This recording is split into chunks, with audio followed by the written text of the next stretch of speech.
بسم الله الرحمن الرحيم يا مقلب القلوب ثبت قلوبنا على الدين. بسم الله الرحمن الرحيم يا مسرف القلوب صرف قلوبنا على طاعتك. بسم الله الرحمن الرحيم إن في خلق السماوات والأرض واختلاف الليل والنهار لآيات لأولي الألباب الذين يذكرون الله قياما وقعودا وعلى جنوبهم ويتفكرون في خلق السماوات والأرض ربنا ما خلقت هذا باطلا سبحانك فقنا عذاب النار. ربنا إنك من تدخل النار فقد أهجيته وما للظالمين من أنصار. ربنا إننا سمعنا مناديا ينادي للإيمان أن آمنوا بربكم فآمنا. ربنا فاغفر لنا ذنوبنا وكفر عنا سيئاتنا وتوفنا مع ربنا وآتنا ما وعدتنا على رسلك ولا تخزنا يوم القيامة إنك لا تخلف الميعاد. اللهم صل على سيدنا محمد وعلى آل سيدنا محمد صلى الله على محمد صلى الله عليه وسلم صلى الله على محمد يا ربي صل وسلم. صلى الله ربنا على نور المبين أحمد المصطفى سيد المرسلين وعلى آله وصحبه أجمعين. ثم صل على النبي محمد وعلى آله وسلم تسليما. اللهم صل وسلم وبارك عليه صلوا عليه إلى حضرة محمد مصطفى صلى الله عليه وسلم وعلى آله وأهل بيته وذريته أجمعين وعلى كل muslimin wal muslimat wal mu'minin wal mu'minat. Sebut nama orang tua kita yang sudah meninggal dunia, juga karbon kita, guru-guru kita, dan juga para sahabat dan saudara kita muslimin muslimah. Allahumma gfir lahum warhamhum wa'afihim wa'afuanhum wa'akrim nujulahum wa wasim madhulahum birahmatika ya arhamar rahimin. As'alukal ijabah bil barakah. Al-Fatihah. A'udzu billahi minasy syaithanir rajim. Bismillahirrahmanirrahim. Alhamdulillahi rabbil alamin. Ar-Rahmanir Rahim. Maliki yaumiddin. Iyyaka na'budu wa iyyaka nasta'in. اهدنا الصراط المستقيم صراط الذين أنعمت عليهم غير المغضوب عليهم ولا الضالين. آمين.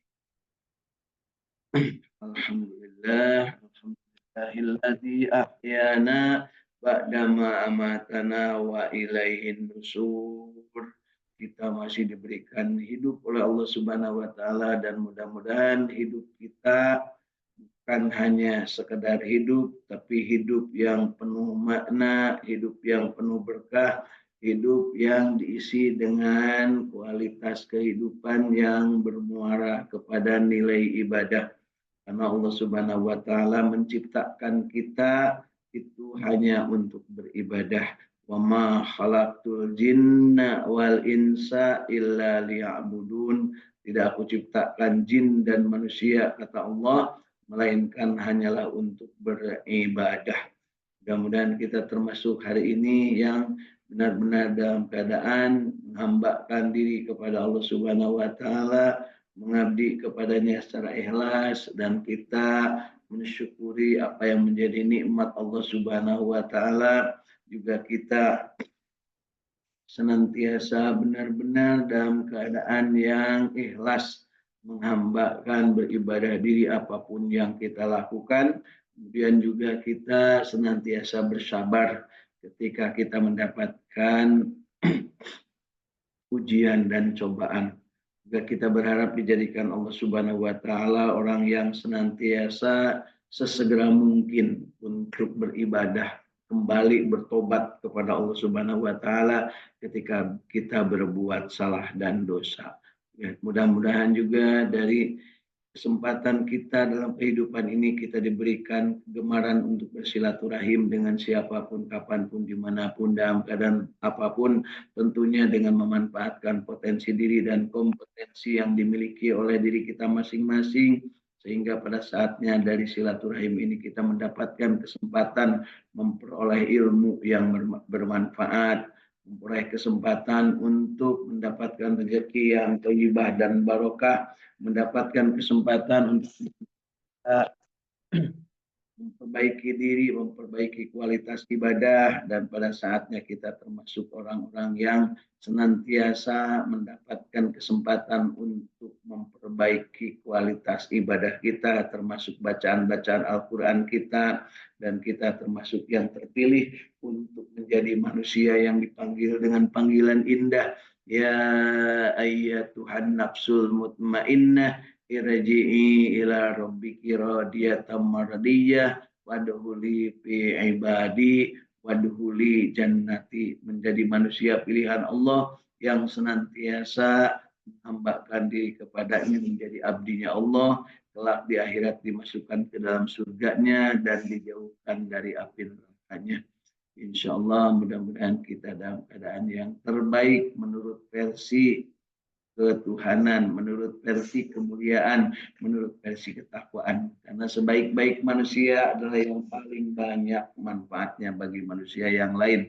Mudah-mudahan kita termasuk yang bermanfaat bagi yang lain, tidak menyusahkan orang lain. Dan sebaik-baik manusia, khairun nas man tala umuruhu wa suna amaluhu, adalah manusia yang panjang umurnya dan baik amalnya. Hari ini alhamdulillah kita dipanjangkan umur kita sampai di putaran sepuluhan ketiga dari bulan Muharram, menjelang akhir-akhir bulan Muharram, dan kita dalam keadaan sehat walafiat. Kemudian kita juga diberikan Allah Subhanahu wa taala untuk mengilmui apa yang menjadi keistimewaan, keagungan dari Al-Qur'anul Karim, karena Rasul mengatakan khairukum man ta'allama Al-Qur'an wa 'allama. Sebaik-baik manusia adalah yang belajar Al-Qur'an dan mengajarkannya. Tentu saja untuk bisa mengajarkannya kita membutuhkan kemampuan dari mulai belajar membacanya, kemudian belajar memahaminya, belajar mengamalkannya, belajar menikmatinya dengan melakukan evaluasi diri, menganalisa potensi-potensi diri, dan pada saatnya berkreasi untuk menyampaikan apa yang menjadi firman-firman Allah ini kepada sesama dalam rangka mengajarkan. Tentunya kita juga berharap tidak menunggu untuk pintar membaca keseluruhan, untuk pintar membaca seluruh ayat, untuk pintar membaca menghafal 30 juz. Ketika kita ingin menyampaikan, maka sampaikanlah dariku, kata Rasul, meskipun hanya satu ayat. Dan sampaikanlah, ya, meskipun itu pahit. Katakanlah meskipun pahit. Alhamdulillah hari ini kita diberikan kesempatan untuk kembali bersama-sama dan di dunia maya sana sudah hadir juga dari Bandung, Teh Elis dari Sumedang, dan Ibu Hilda dari Cirebon dalam keadaan bersama keluarga sehat walafiat. Dan tentu saja kita semuanya termasuk yang dipilih oleh Allah Subhanahu wa taala untuk mengambil kesempatan mendapatkan kehidupan yang terbaik di dunia, menjadi orang-orang yang bermanfaat, orang yang soleh solehah, dan pada saatnya kita diwafatkan husnul khatimah. Amin ya Allah ya Rabbal alamin. Bapak Ibu, sahabat Jinten semua, mari kita lanjutkan. Kemarin masih menyisakan ada 4 ayat yang belum kita baca, terjemah dan tafsirnya, serta pemahaman dan praktek kehidupannya dalam keseharian. Yang sudah kita baca kemarin adalah surat Al-Ma'idah ayat ke-67, dan hari ini kita lanjutkan ayat ke-68, 69, 70, dan 71. Mari kita lihat surat Al-Ma'idah ayat ke-68. A'udzu billahi minasyaitonir rajim. Bismillahirrahmanirrahim. Ditegaskan di sini, qul ya ahlal kitabi lastum ala syai'in hatta tuqimut taurata wal injil wa ma unzila ilaikum mir rabbikum wa la yajidanna katsiran minhum ma unzila ilaika mir rabbika tughyanan wa kufra wa la ta'sa'alal qaumil kafirin. Ayat ke-68 ini terjemahannya dari tafsir yang saya pegang ini adalah, katakanlah Muhammad, wahai ahli kitab, kamu tidak dipandang beragama sedikit pun hingga kamu mengatakan ajaran-ajaran Taurat, Injil, dan Al-Quran yang diturunkan Tuhanmu kepadamu. Dan apa yang diturunkan Tuhanmu kepadamu pasti akan membuat banyak di antara mereka lebih durhaka dan lebih ingkar. Maka janganlah engkau berputus asa terhadap orang-orang yang kafir itu. Di sini Allah Subhanahu wa taala kembali mengingatkan kepada Rasulullah Shallallahu alaihi wasallam bahwa Al-Qur'an diturunkan itu kepada Nabi Muhammad SAW untuk disampaikan kepada seluruh umat manusia. Bahwa Al-Qur'an itu bukan hanya untuk umat yang saat itu ada, tapi juga untuk umat-umat sebelumnya yang sudah membaca kitab Taurat, Injil, dan Zabur, diberikan kesempatan untuk bertobat dengan diluruskan oleh Al-Quran. Kenapa diberikan kesempatan bertobat? Karena mereka sudah menyelewengkan kitab-kitab Taurat, Injil, dan Zabur tersebut. Disebut menyelewengkan, kemungkinannya adalah dia menambah-nambah dari apa yang diturunkan Allah kepada Nabi Musa, Nabi Daud, dan Nabi Isa, atau mereka mengurang-urangkan. Nah, menambah-nambah, mengurang-urangkan artinya menjadikan Taurat, Injil, dan Zabur pada saat Nabi Muhammad SAW menerima Al-Quran, menerima wahyu, diinformasikan bahwa mereka sudah melakukan itu. Dan yang memberitahu itu adalah Allah. Dan Allah lah yang mengetahuinya bahwa mereka melakukan hal itu. Mengurangi ayat-ayat yang di dalam kitab Taurat dan juga menambah-nambah. Apa dasarnya? Kepentingan. Jadi dasarnya kepentingan. Kepentingan kalau dalam bahasa sekarang kerennya politik. Jadi politik saat itu, nafsu saat itu, syahwat saat itu, kepentingan saat itu kepada Taurat, Injil, dan Zabur sangat mewarnai bagaimana cara mereka memahami, mendakwahkan Taurat, Injil, dan Zabur. Sehingga pada saat itu yang disampaikan oleh mereka-mereka yang mengaku ahli kitab itu sudah tidak original lagi, sudah tidak otentik lagi. Sudah ditambah-tambah atau dikurang-kurangan sesuai dengan kepentingan mereka masing-masing. Artinya apa? Ada hal-hal yang tidak benar lagi. Ada hal-hal yang sudah tidak sesuai lagi. Termasuk diantaranya informasi tentang bahwa di akhir zaman akan ada nabi dengan karakteristik yang disebut dalam Taurat, Injil, dan Zabur yang pribadinya itu adalah Nabi Muhammad Shallallahu Alaihi Wasallam. Ya, di dalam pribadi Rasul itu ada contoh teladan. Ya, laqad kana lakum fi Rasulillah uswatun hasanah. Contoh teladan yang baik. Yang hal itu mereka sudah lihat. Jadi para ahli kitab itu sudah tahu kalau ada karakter manusia begini, itulah yang akan menjadi nabi dan rasul terakhir. Tetapi mereka tidak mau tahu. Bahkan di dalam kitab Injil disebutkan namanya juga disebut. Namanya itu Ahmad. Ismuhu Ahmad. Namanya itu Ahmad. Dan mereka tidak mau menerima karena apa? Karena mereka menganggap bahwa Ahmad itu atau Muhammad itu atau Rasul terakhir itu mereka menginginkannya dari Bani Israel. Jadi jangan lupa sebelum Nabi Muhammad lahir mereka itu menginginkan Nabi terakhir itu lahir. Menginginkan. Tetapi menginginkannya itu dari keturunan mereka. Artinya dari dulur-dulur mereka yang namanya Bani Israel yang 12 dari anak cucu Nabi Yakub. Tapi itu pun mereka kepada yang dari keturunan Bani Israel pun mereka itu masih durhaka, masih biadab, bahkan ada yang dibunuh.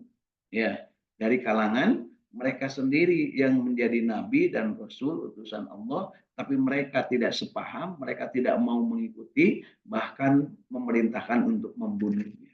Ya, dengan dasar kepentingan berbeda dengan apa yang mereka selama ini lakukan, berbeda dengan syahwat mereka. Nah, apakah hal ini juga sampai saat ini ada? Masya Allah, ya. Al-Qur'annya tetap otentik, tidak akan bisa ditambah atau dirubah. Tapi kelakuan manusianya yang tidak pernah mau meluruskan diri istiqomah dengan Al-Quran.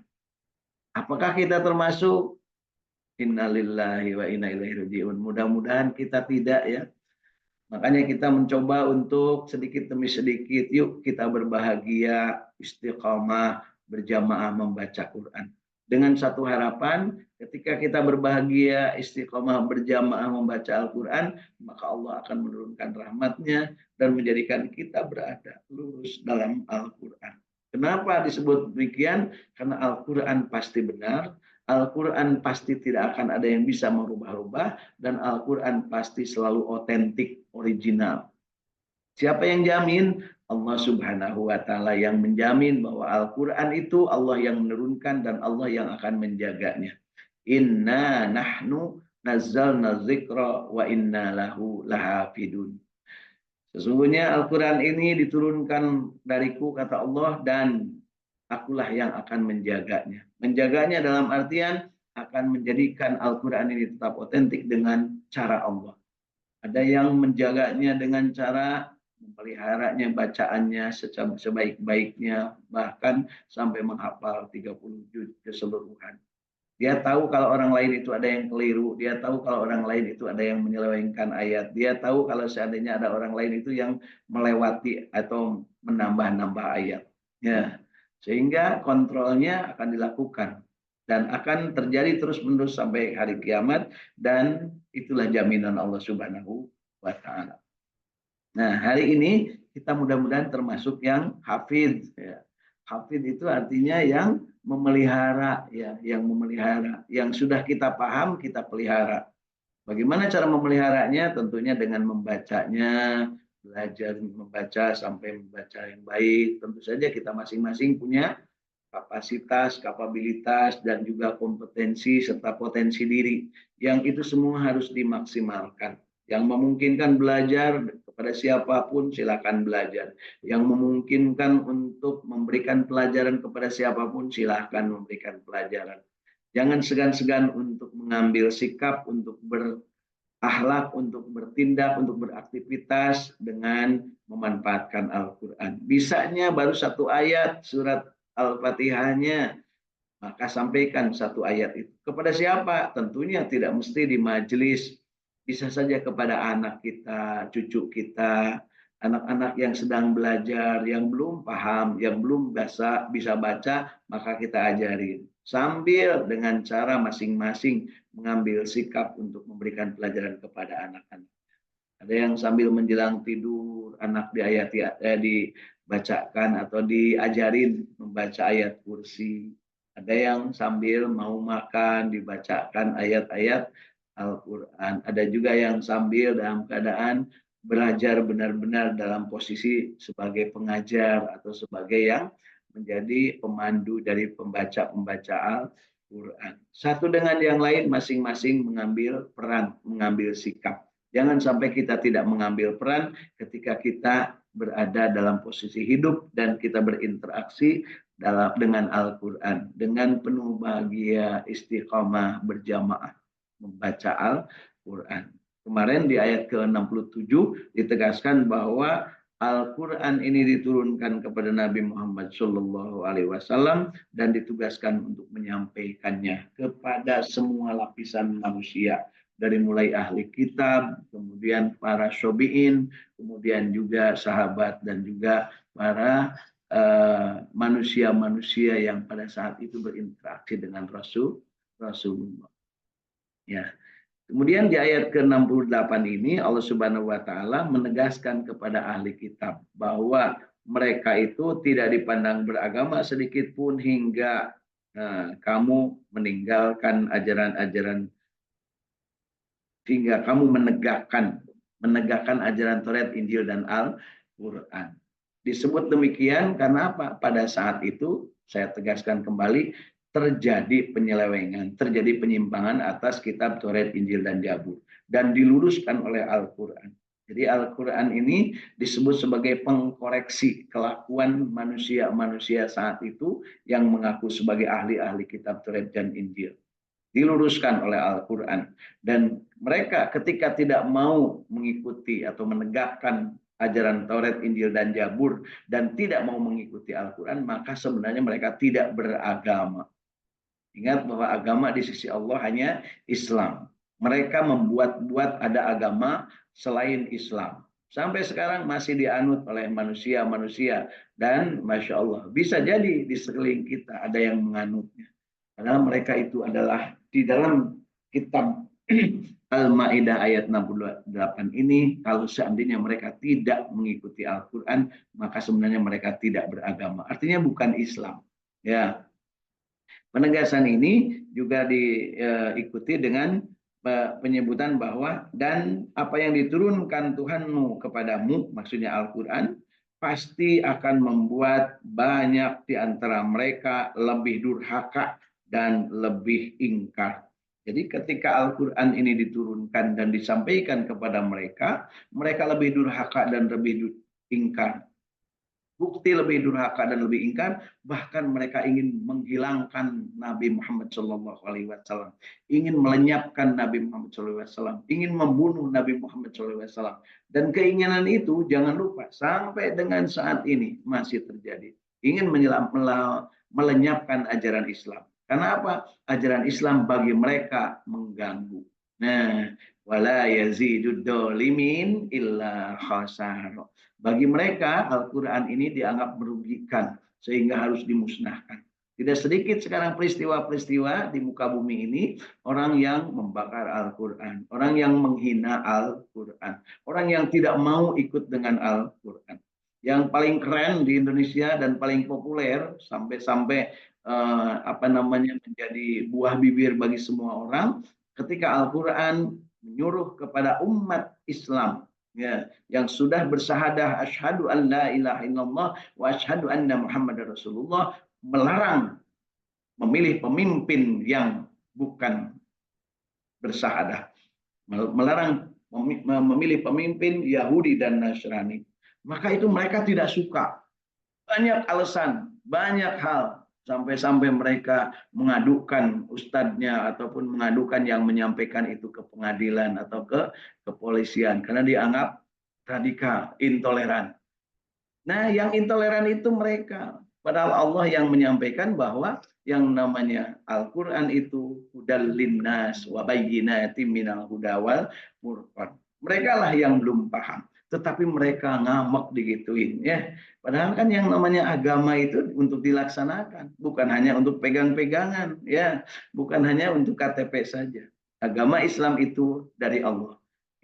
Inna nahnu nazzalna dzikra wa inna lahu lahafidun. Al-Quran diturunkan oleh Allah Subhanahu wa taala dan Allah yang akan menjaganya, dan inna dina indallahil Islam. Sesungguhnya agama di sisi Allah hanyalah Islam. Kalau ada penegasan begitu dari Allah, terus siapa yang menjadikan agama-agama lain itu? Nah, berarti pasti selain Allah. Dan Allah membiarkan, tentu saja Allah memberikan kesempatan. Karena Allah memberikan kepada kita semua manusia potensi untuk baik, potensi untuk tidak baik.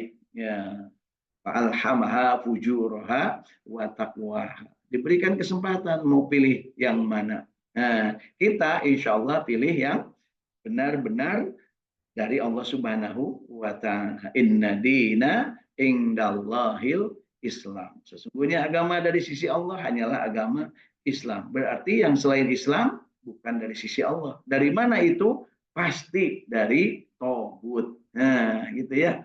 Jelas. Dan ini harus disampaikan, meskipun pahit. Bisa jadi ada saudara kita yang tidak keyakinan, bisa jadi ada teman kita dalam kantor lingkungan kita tidak sekeyakinan, tapi ini harus disampaikan. Dan itulah yang namanya da'iyan ilallah, mengajak kepada jalan agama Allah. Ya, dengan cara apa? Bil hikmah wal mau'idatul hasanah. Jangan paksa memaksa, jangan pakai main kasar, tapi sampaikanlah dengan bil hikmah, dengan ilmu, dengan cara bijak, wal mau'idatul hasanah, dengan contoh teladan kehidupan, dengan perilaku-perilaku ahlakul karimah. Jadi tidak boleh memaksa. Ya, begitu ya. Sekalinya kita nyampaikan mereka tidak setuju, itu hak mereka mau setuju mau tidak setuju. Jangankan kita, Nabi Muhammad SAW ketika menyampaikan ini kepada Abu Lahab, yang notabene beliau itu adalah paman sendiri, maka Abu Lahab malah ngamuk dan menginginkan Nabi Muhammad untuk dimusnahkan. Nah, bahkan tidak segan-segan Abu Lahab memerintahkan. Kenapa? Dia meledeknya, masa keponakanku sih yang jadi Nabi, kan aku lebih senior. Nah, gitulah kata Abu Lahab kalau pakai bahasa saat ini ya. Jadi kita harus paham bahwa di ayat-ayat Al-Maidah ini banyak sekali ajaran akidah yang menguatkan kepada kita untuk inna dina indallahil Islam. Kita ingat bahwa di ayat ketiga dari surat Al-Maidah Allah menyebutkan al-yauma akmaltu lakum dinakum wa atmamtu alaikum nikmati wa raditu lakumul Islam madina. Ya, pada hari ini telah kusempurnakan untukmu agama nikmatku dan telah ridho Islam sebagai agama. Ya, jadi warodi itu lakumul Islam madina. Jadi selain Islam itu sebenarnya bukan dari Allah. Dari mana? Wallahu alam. Tanyakan aja sama mereka ya, yang pasti bukan dari Allah. Kalau bukan dari Allah, hanya kemungkinannya dari musuh manusia yang dimurkai Allah. Siapa itu? Aduwwum mubin, iblis laknatullah alaih, yang menghembuskan lewat jiwa-jiwa yang kotor. Ya, itulah yang terjadi. Mudah-mudahan kita tidak termasuk yang jiwa yang kotor. Kita termasuk bahkan jiwa yang bersih-bersih setiap saat. Yuk kita lanjutkan ke ayat ke-69. Sesungguhnya orang-orang yang beriman, orang-orang Yahudi, Syabi'in, dan orang-orang Nasrani, barang siapa beriman kepada Allah pada hari kemudian dan berbuat kebajikan, ya, maka tidak ada rasa khawatir pada mereka dan mereka tidak bersedih hati. Di sini penegasannya, setelah Allah menegaskan di ayat ke-67 dan ayat ke-68 tentang Al-Quran, keotentikannya dan Al-Quran keharusannya untuk diikuti, maka di ayat ke-69 Allah Subhanahu wa taala menegaskan bahwa orang-orang yang beriman, mudah-mudahan kita termasuk ya orang-orang yang beriman. Kemudian orang-orang yang namanya Yahudi, orang-orang yang namanya Nasrani, dan orang-orang yang Sobiin. Sobiin itu adalah bukan Yahudi, bukan Nasrani, yang tidak mengaji, tidak pernah membaca kitab Taurat dan Zabur. Namanya Sobiin. Ya, orang-orang yang tidak belajar Taurat, Injil, dan Zabur. Kemudian disebutkan bahwa barang siapa beriman kepada Allah. Jadi orang-orang yang tadi beriman, asalnya juga beriman, kemudian Nasrani, kemudian Yahudi, kemudian Syafi'in, kemudian beriman kepada Allah, artinya bersahadat dalam hal ini, mengakui keagungan Allah, kemudian bersyahadat asyhadu an la ilaha illallah wa asyhadu anna muhammadar rasulullah, mencontoh perilaku Kanjeng Nabi Muhammad SAW dan menjadikan Al-Quran sebagai pedoman atau sebagai petunjuk dari Allah Subhanahu wa taala dan percaya kepada hari akhirat serta berbuat baik, maka tidak ada rasa kekhawatiran pada mereka dan tidak akan bersedih hati. Artinya apa? Akan berbahagia, ya. Tidak khawatir dan tidak sedih itu adalah akan berbahagia. Jadi orang yang berbahagia itu adalah orang yang beriman kepada Allah, beriman kepada hari kemudian dan berbuat baik. Ya, kita tahu di surat wal asri innal insana lafi husrin illa, ya. Sesungguhnya mengikuti kehidupan atau dalam irama kehidupan itu semua manusia akan merugi, akan khawatir, akan senantiasa sedih. Jadi kalau merugi itu kan khawatir, sedih, ya, galau gitu ya. Kecuali siapa yang kecualikan? Yaitu orang yang beriman, beramal soleh, kemudian saling bernasihat dalam kebenaran, ya, yaitu dengan berbagi kebahagiaan dengan mencari ilmu, berbagi ilmu, sharing, ya. Kemudian dan watawasau bil haq watawasau bis shawab, dan dia saling menasihati dalam kesabaran. Artinya tidak paksa memaksa. Sampaikan, ya, meskipun satu ayat tetapi tidak memaksa, perkara orang lain mau ikut atau tidak itu Allah yang akan menentukan. Bahkan Nabi Muhammad sendiri pernah ditegur oleh Allah Subhanahu wa taala karena beliau merasa sedih hati ketika ditolak dakwahnya oleh pamannya sendiri. Maka ditegur oleh Allah, jangan kamu bersedih hati. Ya, gitu ya. Kita kadang bersedih ya kalau mengajak kepada orang lain, kalau kepada teman tentang sesuatu, yuk ikut yuk ke sana. Tiba-tiba orang lain, enggak, ngapain ke sana, enggak enak. Nah, kadang kita itu merasa tersinggung. Harusnya enggak, biasa. Bahkan kepada adik sendiri, saudara sendiri, suami sendiri, gitu. Kalau bukan suami orang ya, suami sendiri atau istri sendiri, kita mengajaknya, terus kita ditolak, kita kadang merasa tidak enak, bahkan ada yang saling tidak bertanya lagi. Yang tadinya sahabat, sudah SD, SMP, SMA, tiba-tiba berebutan sesuatu, ya, terutama berebutan pasangan hidup, ya, tentu nama jadi terakur, ya, gitu. Padahal, yuk kita sama-sama berbahagia, aku dengan si ini, kamu dengan si itu, kan sama-sama, ya. Ini dalam praktik kehidupan banyak yang seperti itu, ya.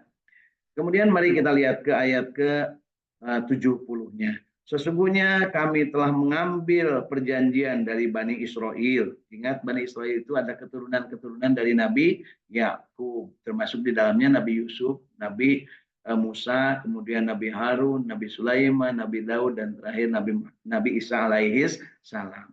Jadi Nabi Isa alaihissalam itu turunan terakhir dari Bani Israel yang menjadi nabi. Dan setelah itu Bani Israel tidak ada yang menjadi nabi lagi. Yang menjadi adalah dari Bani Ismail, yaitu Kanjeng Nabi Muhammad SAW. Ini harus benar-benar kita pahami. Kenapa yang lain disebut Bani Israel, sedangkan Nabi Muhammad tidak? Karena Nabi Muhammad itu Bani Ismail, turunan dari Nabi Ismail, bukan turunan dari Nabi Israel atau Nabi Yakub. Sesungguhnya kami telah mengambil perjanjian dari Bani Israel dan juga telah kami utus kepada mereka rasul-rasul. Namun setiap rasul datang kepada mereka dengan membawa apa yang tidak sesuai dengan kehendak mereka, ya, keinginan mereka, maka mereka sebagian dari mereka itu mereka bunuh, ya, mereka dustakan, dan sebagian dari mereka bunuh. Jadi kepada Bani Israel ini ada perjanjian dari Allah Subhanahu wa taala.